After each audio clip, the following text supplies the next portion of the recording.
Этият болгулашына кирип жүрүп жатат деген маалыматтарды уктум. Жүрүп атат деп биз өз сурап атабыз азырдан. Так что бул эч кандай коркунучтун да кереги жок. Кыргызстанда метапневмовирустун 2 учуру катталды. Азыр биз жарандардан бул вирус тууралуу алар эмне билишерин сурап көрөбүз. Балдардан этият болгулашына кирип жүрүп жатат деген маалыматтарды уктум, башка уккан жокмун. Жүрүп атат деп биз өз сурап атабыз азырдан время. Больницага кайрылып атасызбы барканы? Жок, кечээ эле бардык, грипп го дейм жөн эле.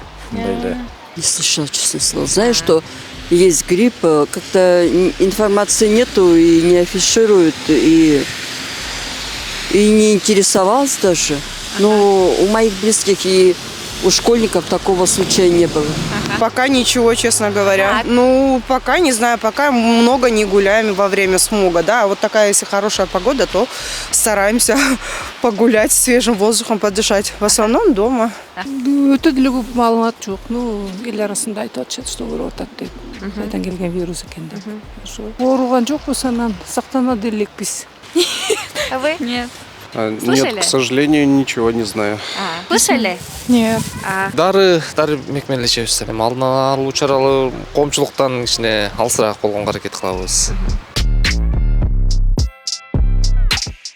Бул метапневмовирус боюнча чындыгында эмне ажиотаж болуп атканы бул белгисиз болуп атат. Себеби дегенде бул өзү 2001 жылдан бери табылган вирус. Ошондон бери эле башка өлкөлөрдө деле ошонун ичинен бизде деле регистрация болуп келген, болгон.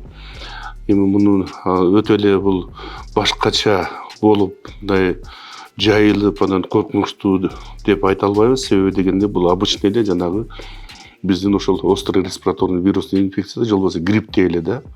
Мунун клиникасы деле ошондой, андан диагнозду коюш только жанагы лабораториялык негизде гана коюлат да. Мына бүгүнкү күндө биздин Кыргызстанда 24-жылы 2 кайрыл табылды деп департамент сандык служба айтып атат. А биздин ооруканада андай регистрация болгон жок бизде. Анан ошону менен бирге бизде ошол келген оорулардын бардыгынын анализдерин биз алабыз. Андан башка дагы бизде вирустар көп эле жүрүп атат. Мисалы бүгүнкү күндө биздин 12, 13, 14кө жакын вирустардын түрлөрү бизде табылып регистрация болуп атат да. Анын ичинен грипптин вирусу, парагрипптер 2 түрлөрү, риновирус, ротавирус, анын ичинде ковидтер да бар. Так что бул эч кандай коркунучтун да кереги жок.